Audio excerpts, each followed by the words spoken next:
a un nuevo programa de Libertad y Punto. Hoy, por supuesto, el tema obligado es lo que ocurre en Naciones Unidas y el discurso también del secretario de Seguridad Nacional, John Bolton, en Miami. Son dos temas realmente amplios que vale la pena discutir a profundidad para que quienes los ven, algunos bien enterados, pero otros quizás con menos información, puedan entender todo este circo que el régimen ha armado en la televisión y en todos los medios de prensa. Y como este es un programa especial, tenemos un invitado Exactamente, especial como hoy, desde Viñales. Desde Viñales al compañero Ariel. Al preso.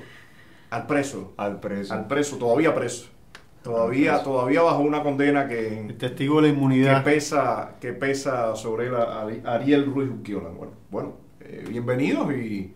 No sé quién de ustedes quiera empezar con el tema de Naciones Unidas, que como decía es amplio, ¿no? Hay que aclarar y denunciar que el régimen cubano, junto a Telesur, evidentemente en una franca componenda, censuraron la intervención de Nikki Haley, que iba justo después de Bruno Rodríguez Parrilla. Una intervención bien clara, bien directa, que vamos a comentar ahora. O sea, la gente dentro de Cuba no ha podido ver hoy lo que dijo Nikki Haley, lo que respondió Nikki Haley a el canciller castrista. Bueno, es que incluso a mí me llama hoy uno de los presos políticos que está en la prisión de Valle Grande y me dice: Claudio, ¿qué es lo que pasa?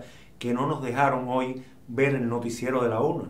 A toda la prisión le cortaron la corriente al televisor. Entonces, evidentemente están tratando de, digamos, como se dice aquí, tapar eso con un dedo, no porque la información. El ataque y la postura norteamericana cada vez es más definida. Realmente me entristeció mucho el cinismo de los países que en definitiva tratan de llevar estos logros de derechos humanos a sus países y sin embargo a la hora de votar contra Cuba se actúan de una manera cínica, de una hipocresía inmensa.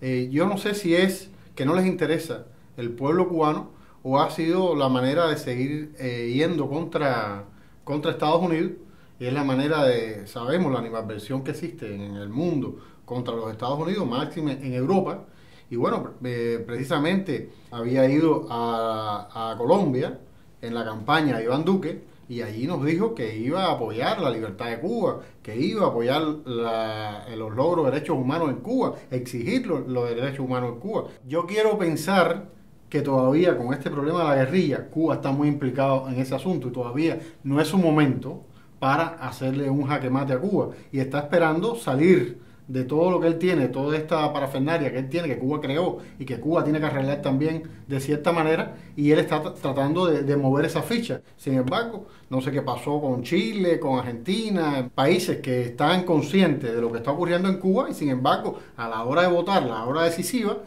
cometen este cinismo contra el pueblo cubano. De todas maneras, está un Bolsonaro que a mí me parece, bueno, según las recientes declaraciones de algunos miembros de su gabinete que ya han sido designados, me parece que sí va a tener una línea más apegada incluso a la línea de la administración estadounidense. ¿Qué particularidad tenía este año la Asamblea General de la ONU sobre el embargo a Cuba?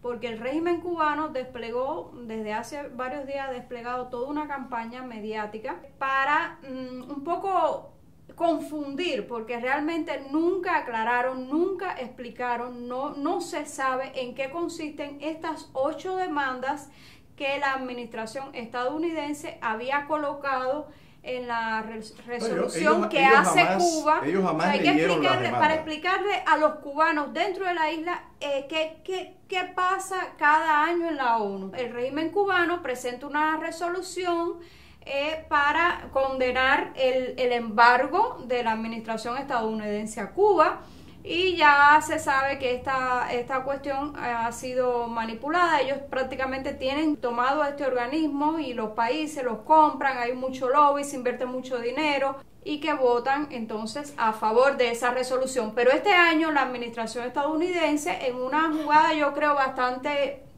inteligente, sí, propuso 8 enmiendas que contenían o contienen simplemente tópicos referentes a las libertades y derechos fundamentales que en Cuba están totalmente negadas. Mi opinión es que muchos países democráticos, tú citaste algunos que se supone que en este momento deberían tener otra posición, pero yo añadiría a países europeos, muchos países democráticos que incluso le han señalado, entre comillas, al régimen cubano que tiene que cumplir con derechos y libertades fundamentales, votan a favor del régimen en esta resolución porque tienen intereses económicos. Es que uno lo confunde, Antonio, porque Europa, un país primer mundo, desarrollado, ¿cómo les es incomprensible la situación de los cubanos? No les es incomprensible. Pero en el caso de América, bueno, estaban gobiernos de izquierda que eran cómplices de la dictadura y uno podía entender eso, pero ahora que son gobiernos que se han alejado de esta izquierda dictatorial que había en América Latina y ahora de pronto ha ocurrido lo mismo. Pero Ángel, mira, yo quisiera separar en dos partes, ¿no? Porque Europa tiene mucho que ver con lo que te comentaba. Europa tiene mucho que ver con el tema de intereses que ni siquiera son grandes intereses, porque hay veces las personas confunden y dicen, no, es que hay grandes intereses. No son grandes intereses, porque en España aquí en Meliá, Iberoestar, 2 o 3 compañías más, no hay mucho más. Alemania, ¿cuánta inversión tiene Alemania en Cuba? No tiene mucha. Yo realmente no conozco a profundidad, pero creo que casi no tiene nada en comparación con sus inversiones en otros países. Quizás tiene que ver con el antiamericanismo europeo. Yo creo que es una mezcla de varias cosas, pero me parece que principalmente es ese interés económico y echan el tema de los derechos humanos a un lado. Yo vi la intervención del embajador de Austria ante Naciones Unidas, que en este caso estaba actuando como vocero de la Unión Europea, y él mencionó que la Unión Europea le pidió al régimen en el último examen periódico universal, recientemente concluido este mismo año, que ratificara los pactos de Naciones Unidas. Y el régimen, sin ningún tipo de sonrojo, le dijo que no lo iba a ratificar porque viola su ordenamiento jurídico y legal interno. Sin embargo, pertenecen a la ONU. O sea, el régimen pertenece a la ONU y los pactos... Los pactos son parte de la Carta de Derechos Humanos de Naciones Unidas y ellos no ratifican los pactos, que ya los habían firmado. Los firmaron. Pero por otra parte, la Unión Europea, cuando firma el acuerdo de colaboración, con el acuerdo bilateral con el régimen cubano, acepta en el texto el supuesto ordenamiento jurídico y legal cubano cuando ellos saben que viola en letra los mínimos derechos y libertades reconocidos en los pactos y reconocidos en la Declaración Universal. Sí, pero quien hizo eso primero fue Obama, cuando declaró además que había que ser flexible con la tiranía cubana porque ellos tenían su propia interpretación de los derechos humanos. Cuando viene la normalización, aquel 17 de diciembre del 2014, todos sabemos que la Unión Europea corrió detrás a alinearse con ese sentido. ¿Cómo es posible que Estados Unidos tenga además una posición cada vez más firme, un lenguaje cada vez más acuciante en ese sentido, y ellos todavía estén atrás? Bueno, es interesante desde los dos puntos de vista, ¿no? Desde personas que están dentro de Cuba luchando por las libertades de expresión, de movilidad, por los derechos humanos, instaurar los derechos humanos realmente en Cuba. Y por otra parte, cómo actúan las naciones en Naciones Unidas respecto a cuando otro país, como en este caso los Estados Unidos, pone unas enmiendas que van implicadas directamente al respeto de los derechos humanos en Cuba. Voy a partir desde mi caso porque me gusta hablar con evidencias. La ONU se ha pronunciado a través del Alto Comisionado de Derechos Humanos sobre mi caso, examinando la fuente como el gobierno cubano que miente flagrantemente en cada uno de sus puntos en contra de mi persona, y al final el grupo de trabajo declara que mi detención ha sido arbitraria y sugiere al gobierno de Cuba mi inmediata libertad y la inmediata restitución de mis derechos humanos, incluso una indemnización. Eso ha sido la decisión de un grupo de trabajo del Alto Comisionado de Derechos Humanos, y sin embargo Cuba no ha hecho absolutamente nada con mi persona. Por cierto, me gustaría hacer un paréntesis porque, y discúlpame que te interrumpa, pero creo que quienes nos ven deben escucharlo. Porque si no fuera realmente tan dramático lo que tú viviste en tu huelga y todo, sería... un caso literario espectacular. Un chiste, eso de depredador de palmas, ¿no? O sea, tú me permitiste leer el documento y ese calificativo o esa que pesa sobre ti de depredador de palmas es una cosa realmente completamente Delirante. surrealista, Ingenio. delirante, ¿no? No, e incluso le podríamos adicionar el hecho de un proceso de rescisión de mi usufructo, es decir, de mi contrato de usufructo, sin yo, que soy el propietario, y mi hermana, es decir, nosotros no hemos sido informados de un proceso que el gobierno cubano reconoce a través de este escrito de la ONU que está expropiando nuestra tierra, rescindiéndonos nuestro contrato, producto de una serie de violaciones donde está la improductividad y la depredación de palmas. Todos sus elementos son unas sartas de mentira, probablemente las mismas usadas ante los países que forman parte de los votantes en este acto que se hizo de las enmiendas que propone los Estados Unidos por la restauración de los derechos humanos en Cuba, y sin embargo aquí estás viendo un ejemplo claro, un ejemplo que ha sido sometido a una detención arbitraria, y todo este proceso continúa en una oleada donde las sugerencias que hace el Alto Comisionado de Derechos Humanos al gobierno de Cuba, ninguna se ha cumplido. Tengo entendido que tú has recibido la solidaridad de algunas sedes europeas acá. Sin embargo, vemos hoy que la Unión Europea en bloque rechaza se abstiene de apoyar los pedidos de la administración norteamericana. Lamentablemente no existe una organización, porque si a mí me hubieran preguntado como sociedad civil, si Cuba realmente tuviera una sociedad civil articulada, no en sus miembros que huyen de una casa a otra casa como nosotros, sino articulada legalmente, nosotros hubiéramos presentado estas enmiendas, nosotros mismos lo hubiéramos podido haber presentado como un grupo, pero no podemos hacerlo, porque nosotros no podemos llegar a la ONU. Y si pudiéramos llegar a la ONU, como lo hice yo el año pasado en Ginebra, antes de caer preso, me hubieran cerrado las puertas. ¿Por qué? En el Alto Comisionado de Derechos Humanos me cerraron las puertas y no pudieron atender mi caso porque Cuba no había ratificado los pactos signados en el 2008. Y por tanto, por ley, no podían asumir la denuncia directa de una de las personas abusadas. Y cuando fui a la OIT, a la Organización Internacional del Trabajo, en el mismo Ginebra, me enviaron a ir a la ONG, nada menos y nada más que llamar a una organización no gubernamental como la CTC, la Central de Trabajadores Cubanas, para que atendiera mi caso, quienes mismos habían apoyado todo el abuso y expulsión y abuso, estoy diciendo a todas las instancias, porque era el dinero que se percibía en mi casa básicamente para poder aguantar la situación de enfermedad de mi familia. Como mismo mi hermana intentó ir a la Organización Panamericana de la Salud y a la Organización Mundial de la Salud y no fue recibida.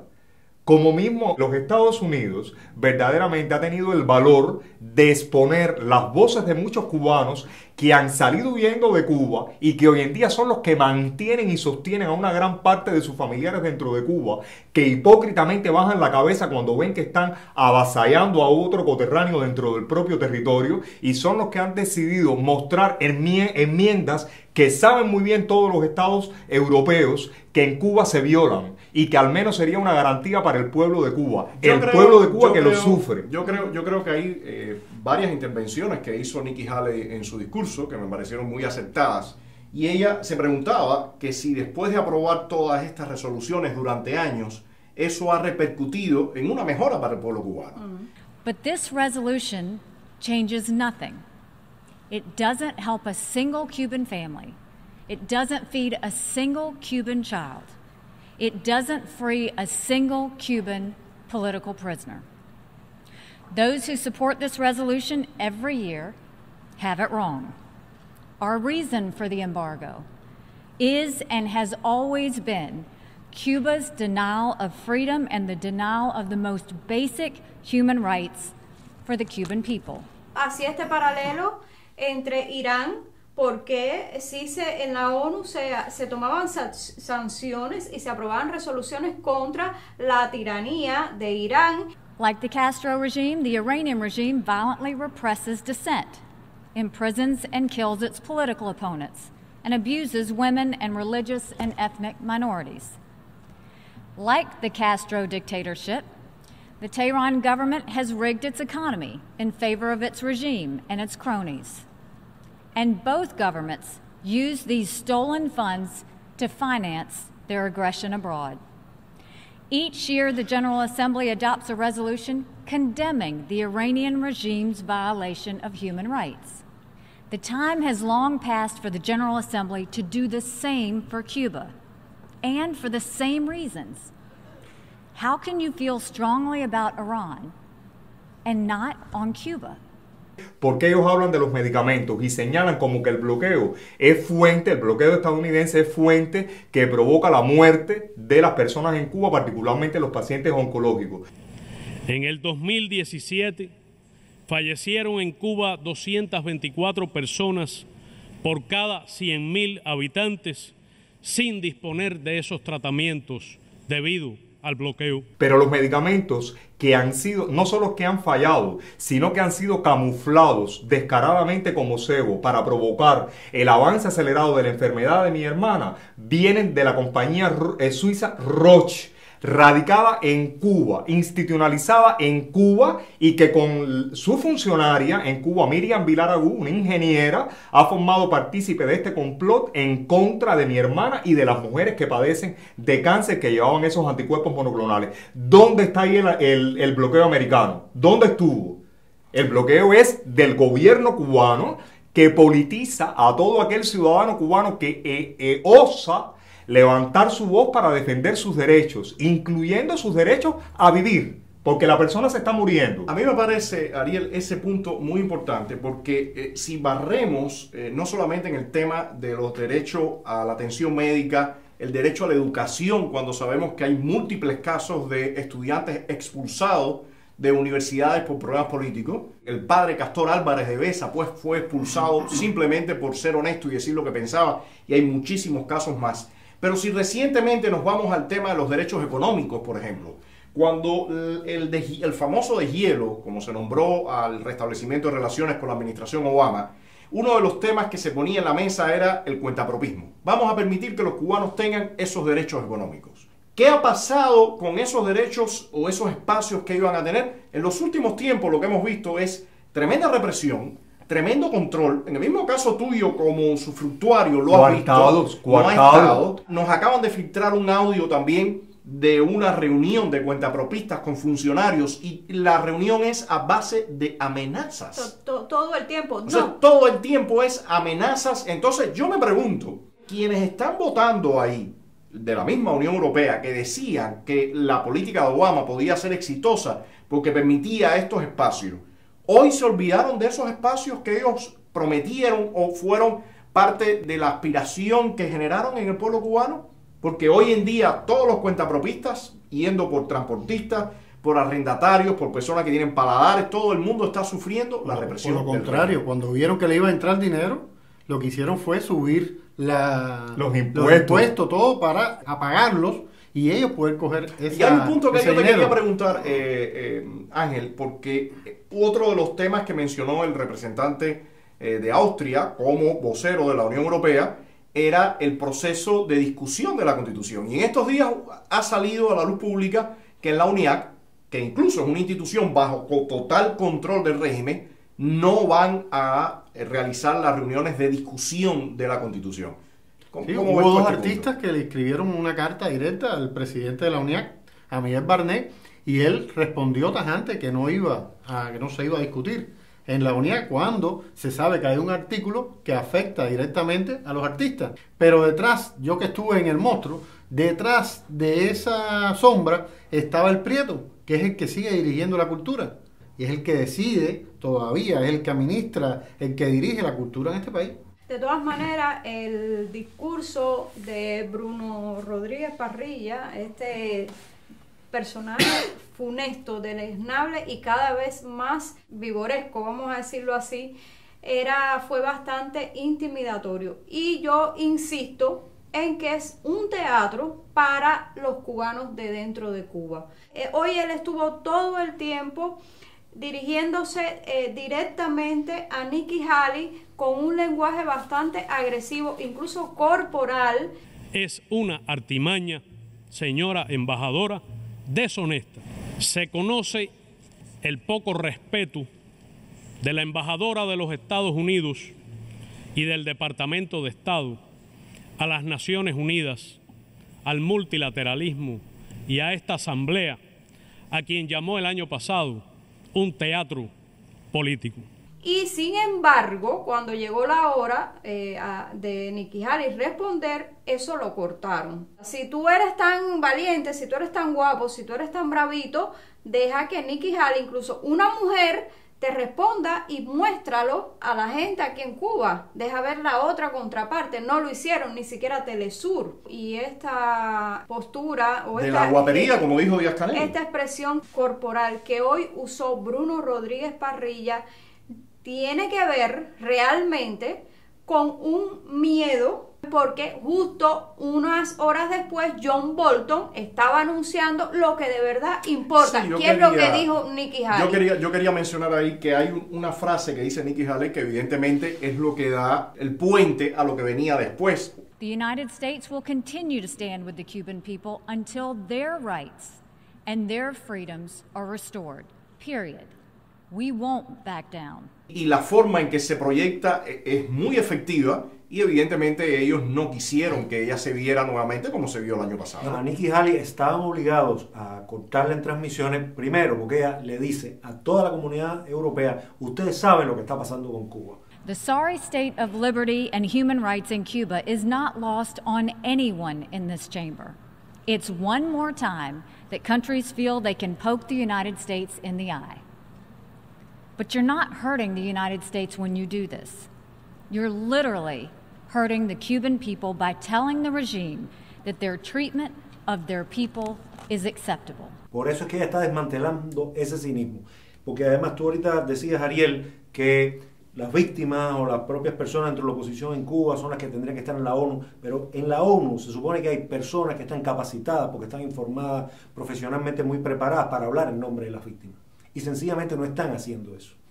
Y Nikki Haley ha hecho el papel de todos ellos. Está puesto en los zapatos de todos nosotros, tanto opositores como el pueblo de a pie en Cuba, y era imposible que permitieran un discurso No, ella así. usó un argumento que a mí me pareció magnífico, que fue estas enmiendas recogen muchas de las recomendaciones que hecho ustedes Europa hicieron cuando el examen periódico universal al régimen cubano, pues están aquí sintetizadas. Sí, estas son sus propias ideas, Sus propias palabras, sus propias amigo. sugerencias. Ariel, Tomando en cuenta esto, también es importante ver cómo el gobierno cubano, a todas las entidades mostrando un discurso que ellos están claros de que es falso ese discurso, se dirige también a las etapas más jóvenes dentro de la Cuba, haciéndoles ver cómo el bloqueo estadounidense es el artífice de toda la penuria y toda la miseria y todas las faltas de medicamentos que el propio gobierno reconoce en ese discurso poco inteligente, sin decir las cifras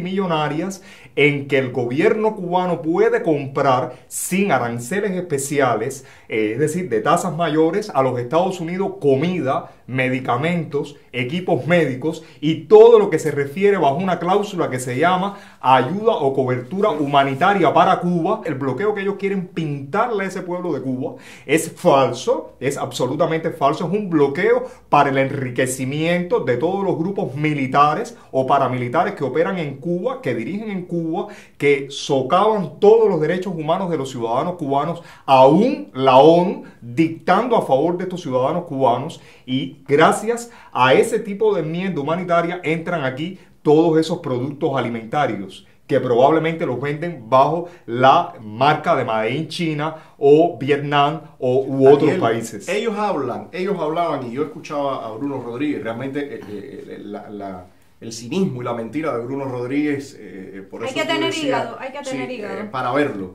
El bloqueo es el principal impedimento al flujo de información y al más amplio acceso a Internet y las tecnologías de la información por parte de los cubanos.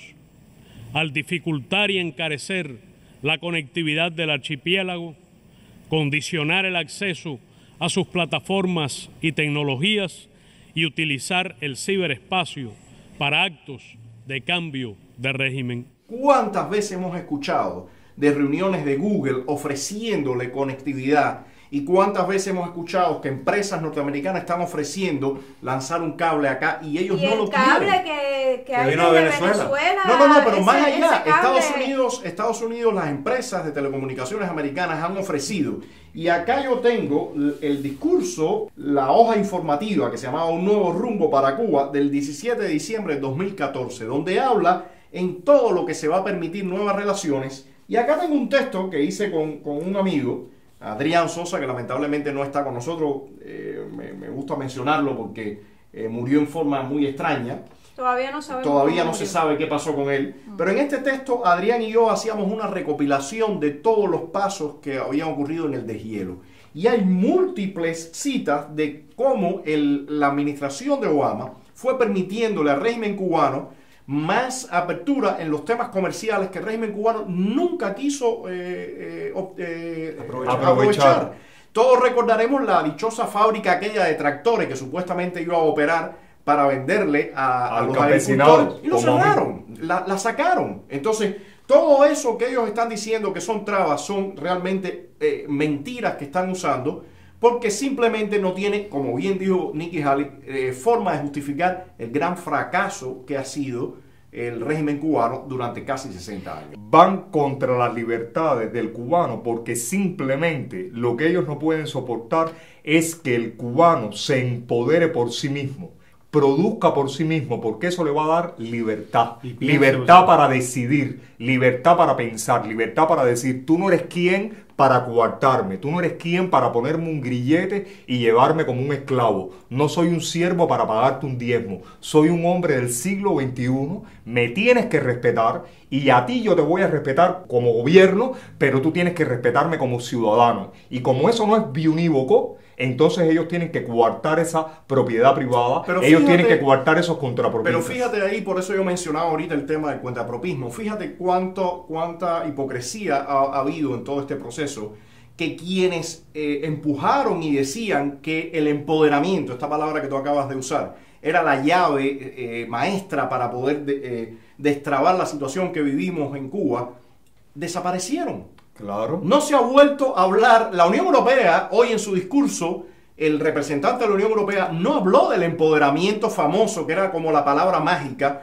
Yo no he visto que los grupos que ahora dieron la bienvenida a Díaz-Canel cuando fue a Cuba, a Estados Unidos, a Nueva York, han vuelto a hablar del empoderamiento. Nadie de ese grupo ha vuelto a hablar del empoderamiento. Y no lo hacen porque ya está muy comprobado, que el régimen lo que menos quiere es que ocurra ese empoderamiento. Porque además, el régimen no quiere libertades. Y además que para ese empoderamiento lo único que necesita el régimen es tener la voluntad política de permitir un grupo de leyes para que el ciudadano haga lo que tenga que hacer. Más que de permitir, de respetar los derechos humanos. Sí, porque lo único que se necesita es voluntad política. Más que voluntad política, lo que tienen que hacer es respetar los derechos humanos, individuales y sociales. Y de esa manera nosotros vamos a poder articular como una sociedad civil democrática. No, pero es que las libertades fundamentales van en contra de la naturaleza del régimen. El régimen hoy va a poner que esto fue una gran victoria y bla, bla, bla, bla. Pero lo real es que hoy por hoy el gran aliado de la gente en Cuba, de los cubanos, está siendo la administración Trump. A diferencia de lo que se encarga de manipular y de tergiversar el régimen. La administración Trump, hoy mismo, su asesor John Bolton en Miami, ha dicho que va a cumplir todo lo que prometió. Donald Trump en su discurso en Miami 2 años atrás, cuando decía que iba a encargarse de velar y de acompañar al pueblo cubano para obtener su libertad.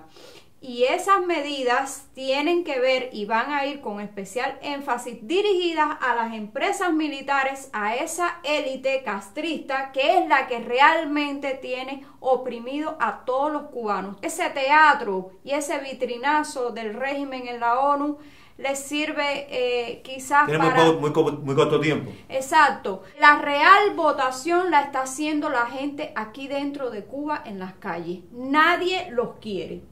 Eso es una votación unánime aquí dentro de Cuba. Nadie en Cuba quiere al castrismo. No, simplemente le está estorbando. Y no solamente el enemigo de la libertad del pueblo cubano son las empresas militares, también todas esas empresas de Europa que están aquí. Porque además son esas mismas empresas, al menos en el caso, digamos, de España, las que han aupado al presidente español para que venga en una visita a Cuba a hacer lobby, sobre todo a favor de ellos todavía más y por supuesto en contra del pueblo cubano. Yo pienso que hoy la Unión Europea tiene una estrella más de vergüenza con la causa cubana. ¿Qué tú crees, Ángel, de que en el discurso Bolton pusiera en conjunto, como él llamó la troika acá en América Latina, a el régimen cubano, venezolano y de Nicaragua. ¿Qué tú crees de esto? Finalmente que se pueda ver en un solo filtro el mismo fenómeno que está ocurriendo en los tres países. Es una hidra de tres cabezas y la principal es el castrismo. ¿Quién entiende la Unión Europea? Que ve de una manera, juzga a Venezuela y de otra manera encubre a Cuba. Realmente yo aplaudo, y una de las cosas que más del discurso lo que más me alegra a mí es que dice que no va a haber conversaciones secretas con el régimen. Eso a mí me encantó. ¿Quién iba a imaginar que Obama iba a hacer lo que hizo?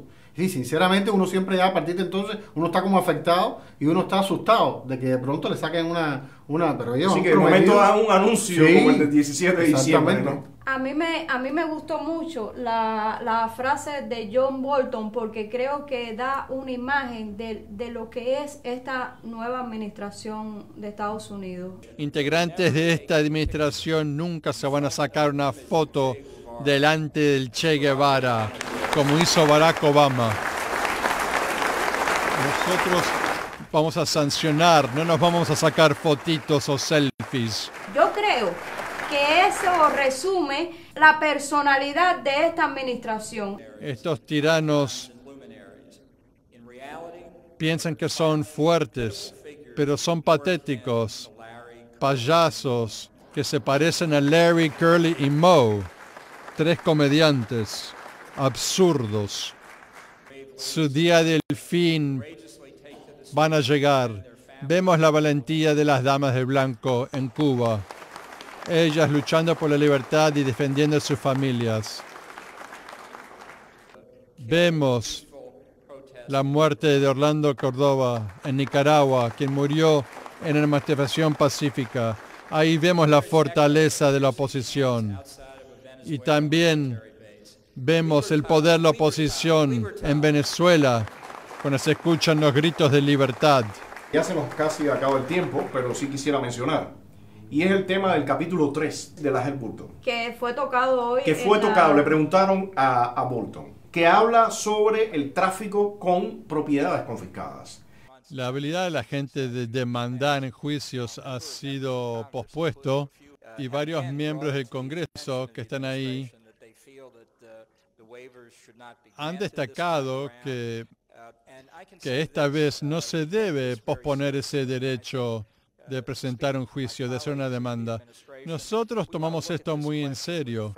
No puedo prometer cuál va a ser el resultado de nuestro análisis, pero es una solicitud importante que merece nuestra atención. Ese es un tema realmente sensible porque sancionaría a empresas europeas como la Meliá, Iberoestar y otras muchas empresas que están haciendo negocios con propiedades confiscadas. Los cruceros norteamericanos. Los cruceros, el tema de los cruceros, que es un tema que ha despertado bastante... propiedades confiscadas en Cuba. En Cuba, pero también se está hablando no solamente de ciudadanos norteamericanos en la fecha, sino también ya de ciudadanos cubanos que ahora están residentes en Estados Unidos. El Hotel Hilton, que después le pusieron mano libre, está siendo administrado. Entonces, por España, este tema yo creo que es un tema que puede traer bastante en los próximos semanas o meses, porque si Estados Unidos decide que entre en vigor estos capítulos, bueno, la Unión Europea se va a ver realmente tocada, y ahí veremos qué va a ocurrir con el tema de derechos humanos, propiedades, porque, Meliá sigue invirtiendo, sigue construyendo. Para mí los derechos de propiedad, si se quiere arrancar, y es parte de lo que tocamos en el programa que hicimos para una transición y el tipo de medidas que hay que tomar, el tema de la propiedad debe ser un tema sagrado si se pretende construir una economía de libre mercado y una economía donde se respeten los derechos de sus ciudadanos, ¿no? Sí, Antonio, pero además eso es tremendamente justo. Usted supuestamente quitó esas propiedades, usted las confiscó, porque eso no podía estar funcionando bajo todo un sistema de capitalismo. ¿Y cómo es que ahora se ha vuelto allí? Pues no, lo siento. Que ese fue pie para Sí, el embargo estadounidense a su vez. Y yo tengo que decir que el tema usted de la quitó todo eso propiedad, para dárselo al pueblo, a la gente, y que la gente iba a producir, y que con esos medios confiscados íbamos a producir más que Suiza, que Estados Unidos, y no pasó nada de eso. No, pero además tú no puedes quitarle a la gente su propiedad privada. La propiedad privada es un derecho No, y que se la ganó, del ser humano. y que se la ganó sin matar a nadie, honradamente. no, y hoy en día ese sigue siendo el arrastre del régimen en todo momento, porque que la gente ya está volviendo a tener la noción de lo que es la propiedad La palabra privada propiedad y a comenzar y riqueza. a defenderla, porque lo vemos en la calle No, es que con el los régimen- boteros que es están que el diciendo régimen- este carro es mío y a mí nadie me puede controlar ni me puede decir lo que yo tengo que hacer con mi carro. Es claro, pero viene a partir de coartar sus libertades, porque fíjate cómo viene esto. Estos no son derechos que se ganan porque vinieron por una asimilación transitoria y normal. Esto viene como consecuencia de violar tus derechos. Tú no tenías derechos. Hemos abierto el diapasón para reconocer una propiedad privada que ahora me estorba, porque obviamente ustedes han aprendido a saber cuán empoderados pueden estar cuando se sienten dueños de sus medios. No, Ariel, pero no, y lo que pasa es eso que- viene, lo que pasa es que porque cuando a ti te afectan directamente, ya ahí tú saltas. Sí. Claro, como es A todo natural, el por eso es mundo. un método al revés, no es el método que tú has aprendido como en cualquier sociedad democrática donde tú vas heredando incluso no solo bienes materiales, sino también espirituales y culturales de tu familia. Aquí me lo he ganado, lo he luchado con un gran sacrificio y ahora me quieres coartar después que me abriste el diapasón. Pero Ya sí, es imposible. Pero hay que decir que el diapasón lo abrió la tiranía cubana obligatoriamente cuando cae la Unión Soviética, cae el campo socialista, pero y por tienen que supuesto, empezar no a le ver. está abriendo por un problema de Sí, pero conciencia. no porque quisieron, jamás No, quisieron. no, Y si no, pueden no. volver a cerrar, lo harían. Coyuntural, no. Y Coartado, Si eliminan el coartado. embargo y la tiranía cubana pide los millones a organismos y bancos internacionales, van a volver a cerrar todo. que a mí, Obviamente lo están haciendo ahora. Antes de cerrar, a mí me gustaría brevemente tocar esto, porque es uno de los argumentos que la tiranía utiliza, pero también muchos tontos útiles o personas con cierta ignorancia, y es que quitar el embargo es como quitarle al régimen la justificación. no, eso se vio cuando Obama. De- Eso se vio de- cuando Obama. 2 años. Pero Sí. mucha gente sigue diciendo que esa es la justificación del régimen para Bueno, seguir. Cuando el dichoso deshielo se vio que le regalaron todo, y está este magnífico video que nos entregaron a nosotros de Díaz Canel diciendo: nosotros nos tienen que dar todo a cambio de nada. Al mismo tiempo, dentro de ese nivel de beligerancia, de discurso beligerante, dice que está dispuesto a sentarse con Estados Unidos a conversar en igualdad de condiciones. No, señor, usted es una tiranía y Estados Unidos es una democracia. Jamás habrá igualdad de condiciones. No puede haber igualdad de Bueno, condiciones. pero se sientan con el cinismo de decirle que están preocupados por los derechos humanos de Estados Unidos. Pero cuando Estados Unidos le dice: ok, yo puedo dialogar contigo, pero tú tienes que dar pasos simplemente como liberando a los presos políticos, dejando a las personas asociarse libremente, libertad de expresión De y de movilidad, prensa de en movilidad. Cuba, pluripartidismo, entonces dicen: no me interesa. Los pactos o sea, de derechos humanos. Eso es una O sea, plataforma neoliberal. el régimen se niega, se para en la tribuna de Naciones Unidas a exigir que le levanten el embargo, a exigir que lo traten como un gobierno, y sin embargo se niegan rotundamente a aceptar el código de ética en cuanto a derechos humanos se refiere, y dice que no lo puede ratificar porque viola su soberanía. Entonces, me parece que en la negativa del régimen de ratificar los pactos está realmente su comportamiento y su cero voluntad política. Hay algo que yo recuerdo de las palabras también que dijo Aylen hace un momento, y es que John Bolton dijo: no hay ningún tipo de glamour en el gulag socialista. Eso es absolutamente verdad, y parece mentira que Europa, que haya pasado por tanto gulag, esté en esa posición. No hay ningún glamour en ninguna cárcel, en ningún calabozo. es que sin libertad no hay belleza, No hay nada. ni hay nada. No es que sin libertad no hay homo sapiens. So, Ahora el Nos estamos yendo científico, nos estamos yendo ahora a el otro científico. nivel ya. Bueno, Eso se dijo en la Guerra de las Galaxias, ¿no? Yo quería incluir una cosita rápida. Tanto en las palabras de Nikki Haley como en las palabras de John Bolton, todos los argumentos, yo decía, parece que no han estado nos han estado escuchando secretamente a nosotros hablando aquí de lo que debería hacerse, pues cada una de las sanciones, las cosas, la visión es básicamente lo que nosotros hablamos. Claudio, hay mucho más comunicación, evidentemente, entre lo que es la oposición, el exilio y esta administración. No, y yo hay creo una, que eso, como tú que no hay dijiste, ningún secreto. hay una voluntad política. Hay una voluntad política, aunque el escenario se está complicando mucho, pero realmente tiene movimiento. Tiene movimiento y me parece que el pueblo tiene mucho que decir. La gente está comentando mucho en las calles y todas estas imágenes y todos estos forcejeos a las personas le da la idea de que el régimen no está para nada en una urna de cristal donde es intocable. Me parece que es importantísimo que se siga empujando, que el cubano siga perdiendo el miedo, siga expresándose y veremos a ver qué va pasando en las próximas semanas y meses, ¿no? Bueno, gracias y nos vemos en un próximo programa.